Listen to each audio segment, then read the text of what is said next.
Olá, pessoal.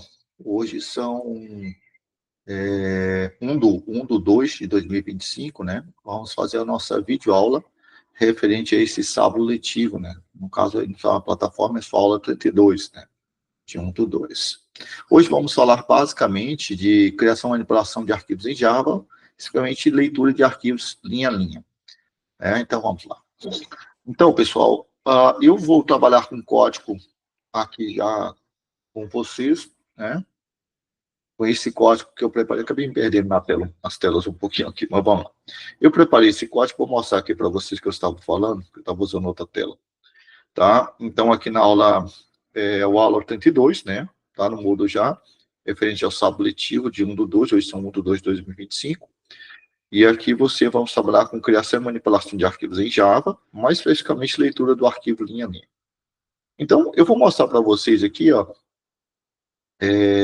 um arquivo que nós já mexemos em sala, que no caso é o programa, né, para ler o arquivo caractere a caractere. Né? E aí, como eu falei para vocês, esse aqui foi acho que foi o programa 4 da primeira aula de leitura e manipulação de arquivos. Eu renomeei para programa 1.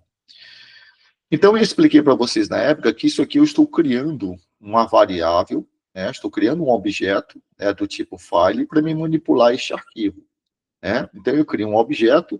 Ao criar esse objeto dessa forma, eu não estou abrindo um arquivo, estou simplesmente criando um objeto no Java, que ele pode ser vinculado a um arquivo, né, um arquivo físico em disco, para nós fazermos operações tipo, quero renomear o arquivo, quero saber quem é o dono do arquivo, quero saber se o arquivo já existe, eu uso isso aqui. Eu posso usar um objeto desse arquivo para abrir o arquivo. Aqui eu realmente estou abrindo o arquivo. E o que é abrir o arquivo? Abrir o arquivo é simplesmente carregar o arquivo para a memória e eu tenho um objeto no Java que vai me referenciar este arquivo, que é esse aqui. Então, eu utilizo uma classe chamada FileReader. Se você quisesse, aqui no lugar de colocar um objeto tipo file, você poderia colocar diretamente o nome do arquivo, sei lá, dados.txt. Ele aceita um string também, tá? Mas de forma mais profissional, eu gosto de fazer dessa forma. Agora, acabei apagando coisas demais aqui, né? Isso que eu tinha escrito. E do jeito que eu escrevi aqui, ó, eu estou falando para você que o nome do arquivo não está escrito aqui dentro do código. Ele vai ser passado como parâmetro para esse programa. É por isso que eu estou usando esse args aqui, ó. Veja que args aqui, ó, é esta variável que aponta para esse vetor de string. Então, quando você executa um programa aqui, ó, tudo que você passa, por exemplo, se eu vou executar esse programa, primeiro vou compilar ele, ó, javac prog 1.java. Compilei. Então, se eu jogo Java prog1 e escrevo aqui dados.txt, este nome aqui, ó, está à frente do nome da sua classe Java, que vai ser armazenado aqui neste vetor. Então, ele vai ser armazenado na primeira posição do vetor. Se eu escrever outro nome aqui, sei lá, dados2.txt, esse segundo nome vai ser gravado na segunda posição do vetor aqui, que seria args na posição 1. Tá? Só para deixar isso bem claro. Tá ok?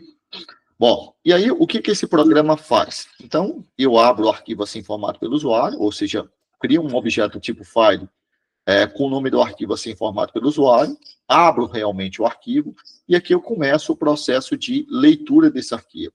Só que como eu abri o arquivo com esta classe chamada FileReader, ou seja, criei um objeto tipo FileReader para me referenciar o arquivo, né, ele me proporciona acesso a esse método chamado read, que ele vai ler o arquivo caractere a caractere, né? Então, na prática, aqui eu tenho várias ações dentro do while.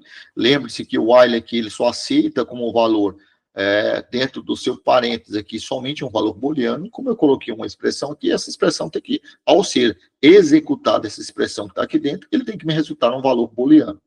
Então, como eu tenho várias expressões, eu vou falar para você aqui o que acontece primeiro, né? O que acontece primeiro é, ele executa, né? Primeira coisa que ele acontece aqui, ele executa o fr.read, esse fr.read me retorna um caractere, esse caractere retornado, ele vai ser armazenado em C, ou seja, segundo, atribui o retorno de fr.reader à variável C, que foi a variável que eu criei aqui, ó, criei aqui em cima. Depois, terceiro passo, ele faz o quê? Compara o conteúdo da variável C com o menos 1. Ou seja, é essa comparação aqui que vai me resultar um valor booleano. Então, eu tenho três macroações aqui dentro do while, né? E a terceira macroação que vai me resultar um valor booleano. Então, primeiro executa isso, depois isso, depois isso. Ao executar isso, eu tenho um valor booleano. Se o valor booleano me retorna true, ele entra dentro do laço. Se me retorna false, ou seja, se essa expressão aqui me retornar true, ele entra dentro do laço do while. Se não, ele sai do laço do while. O que significa menos 1? Menos 1 é uma simbologia. Essa simbologia representa o fim do arquivo. Ou seja, como é que eu faço com que o meu sistema perceba que chegou ao final do arquivo? É quando ele tenta ler um caractere do arquivo e vai ter um caractere especial no arquivo que, ao lê-lo, ele vai interpretar como menos 1. Então, se for menos 1, significa que o arquivo terminou. Né? Ah, professor, o que acontece se eu colocar dentro do arquivo escrito menos 1? Não, menos 1 ele vai entender como um caractere normal, tá? Agora, esse menos 1, ele não está lá no arquivo. É como se você lesse um arquivo, algum símbolo lá no arquivo, e ele quisesse demonstrar esse símbolo na forma visual como aquele sendo menos 1. Se você colocar menos 1 lá no arquivo, ele vai entender que é um símbolo normal, se você digitar explicitamente. Tá? Então, ele vai lendo, e a partir do momento que você leia, o que ele armazena aqui, ó, é o valor que está associado a esse número na tabela ASCII. Né? Então, vou abrir aqui a tabela ASCII para você ver. Ó, deixa eu só, esqueci de abri-la aqui. Ó. Eu vou abrir aqui a tabela ASCII, vou puxar aqui para você. Ó. Você coloca a tabela ASCII lá no Moodle, né? Ele vai te retornar o símbolo, o número decimal associado ao caractere. Ele não vai te retornar esse caractere. Ele vai aquele método, fread, aquele método read, ele vai te retornar este número aqui, e não o caractere. Ah, por que ele não me retorna diretamente o caractere?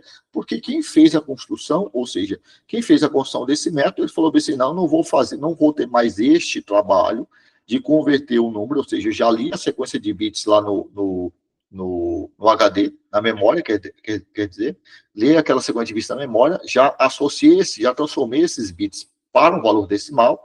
Agora, eu não vou transformar esse valor decimal, não vou olhar lá na tabela ASCII qual é o símbolo que está associado a esse valor decimal.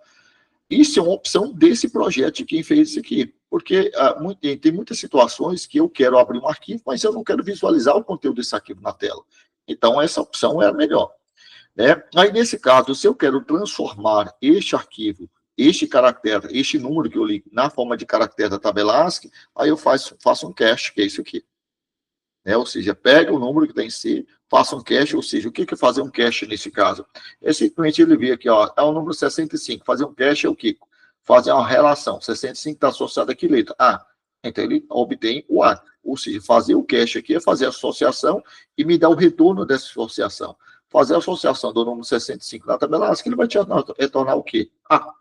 Então, isso aqui é o que o cache, né, que ele faz. Aí ele vai iria imprimir o A. Então, ele vai imprimir caractere por caractere até chegar ao final do arquivo. É isso que esse programa faz, né, que nós já fizemos ele em sala, certo? Tanto é que se eu executá-lo aqui, ó, Java prog1 dados.txt, que é esse meu arquivo que está aqui. Ó.